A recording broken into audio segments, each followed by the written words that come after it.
pourquoi cette nouvelle trajectoire? Pourquoi maintenant? La floraison, engagement politique, ai-je dit, mais pourquoi cette nouvelle trajectoire? Pourquoi maintenant? La floraison de mouvements dits citoyens peut interroger sur notre initiative. Nous répondrons simplement. Pas que nous sommes forts d'une expérience née d'un militantisme au service de la nation et fondée sur la foi profonde en notre capacité à faire la différence. Il y a à près d'une décennie, nous avions accompagné la seconde alternance, motivée par un homme de conviction et de principe, mon père spirituel. Je veux citer Feu Alioune Badara Cissé ABC, qu'Allah veille sur le repos de son âme. Nous croyons également à un projet de société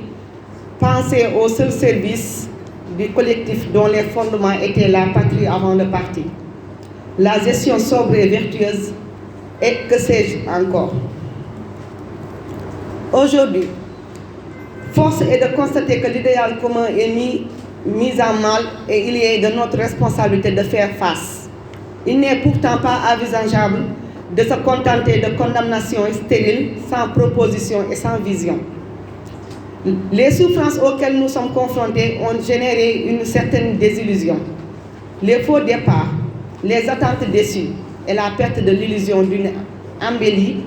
sont autant de facteurs de ce désamour, de la chose politique.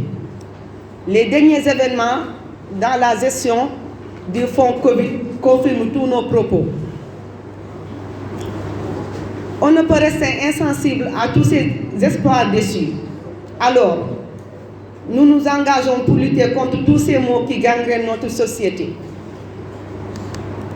Contre-valeurs, pratiques occultes,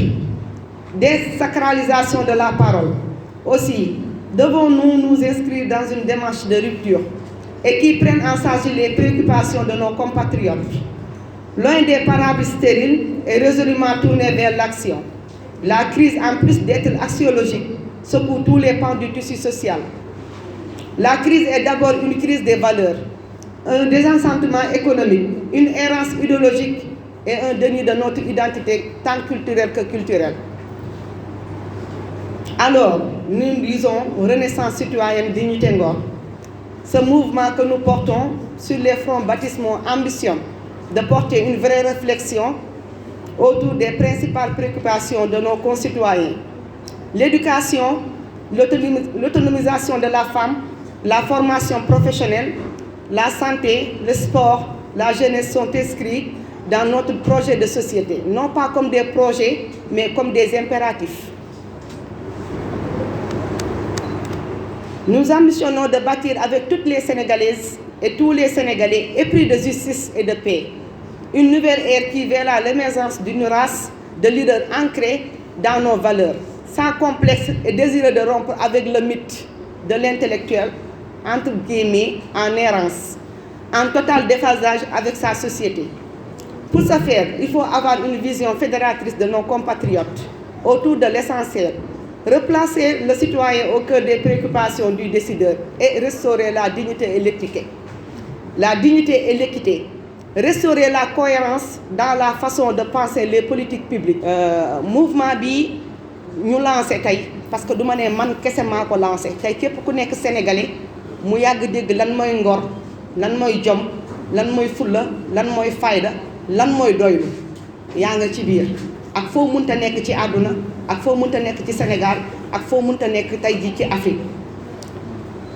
Renaissance citoyenne Dignité Ngor. Renaissance mooy judduwaat ci yan anam yu gën a baax anam yu ñu doon xaaree sénégalais moom mooy jom fulla fayda fit ak ngor. Dignité Ngor boo leen déggee dignité moom mooy ngor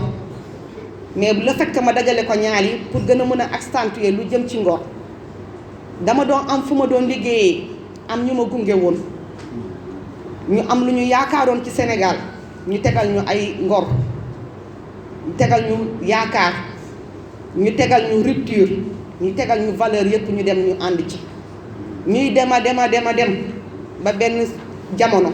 boo demee ba gisatoo loolu da ngay dellu fa nga jóge woon wala nga teg sa tànk toog xoolaat parce que jamono toll na foo xam ne ñëpp a bëgg liggéey ci nguur ñëpp a bëgg liggéey ñëpp a bëgg am dara yow nga bàyyi loolu yëpp nga dem jàkkaarloog àdduna nga jàkkaarloog yàlla nga jàkkaarloog ci judduwaat nga jàkkaarloog espoir dafa dem ba dafa wane couleur mouvement bi moom mooy verte la verte de l'espérance la renaissance couleur rose bi moom mooy jigéen parce que jigéen dafa am ay base yoo xam ne moom mooy société jigéen mooy renaissance jigéen mooy yaakaar jigéen mu jóg tay taxaw xoolul dara lu dul tey taxaw lu jëm ci Sénégal luy yëkkati Sénégal luy génnee yenn valeurs yi parce que valeurs yi boo ko mënee ñàkk moom mooy indi ngay sàcc ngay détourner ngay wax lu dul dëgg ngay ñàkk gëm sa bopp parce que ñàkk gëm sa bopp dafa bokk ci ñàkk gëm yàlla boo gëmee yàlla da ngay gëm sa bopp parce que politique mun nañ ko def autrement politique mun nañ ko def fekk jooyloo woo nit politique mun nga ko def te waruloo politique mun nga ko def parce que jaamu yàlla la politique mooy lan moom mooy ñàkk da ngay yëkkati ci yow di joxe ci sa physique mooy sa jëmm nga yëkkati sa alal politique du amukaay politique du sàccukaay politique servir sa nation la boo servir sa nation yaa ngi servir yàlla boo servir sa nation yaa ngi servir ay génération générosité moo mun politique ku am ngor ku am kóllëre ku dul fàtte démb du fàtte ay nitu démbam kooku moom mooy def politique nit mun nga dem nit ñi nga njëkkoon gis am ñoo xam ne ñëwuñu première heure ba ñuy ñëw y avait pas de montre il y a des gens ils étaient là quand il y avait même pas une montre là on ne peut pas parler de première heure parce que foog nga xool ci montre nga doog a gis heure mais am na ñu fi nekkoon démb ak barki démb am na lu ñu gëm ngëm-ngëm boobu nag c'est le sang sénégalais jaral na ko mu xaru boobu jamono maam yi la woon boobu diine wàccagul nit ñi dañ doon xaru dugg ci teen wala rey seen bopp wala dugg ci néeg lakk seen bopp parce que loolu yëpp ci dignité la ak ci ngor am gëm sa bopp tey nag nit bu mu nee summeeku lu ñu ko joxoon yëpp mu delloo ba ci kër bu ñu ko joxoon ba lépp mu dem parce que dafa fekk am na lu nekk ci moom am na lu mu gëm parce que ngëm-ngëm moo ñu indi mais du am parce que nit bu ñu la dénkee ci ngëm-ngëm boobu ci patriotisme boobu doo détourné doo luubal doo def dara gis ngeen jamono yi ñu weesu jamono yi ñu nekk doy na waar doy goo xam ne parce que nit ñi mënuñu toog nit ñi feebar nit ñi wéradi nit ñi nekk ci psychose tiit bi rek doy na ngeen ne rek nit ñi restez chez vous nit ñi toog seen biir kër nekkate yéen ñoo ngi def naka sa dul noonu loolu nag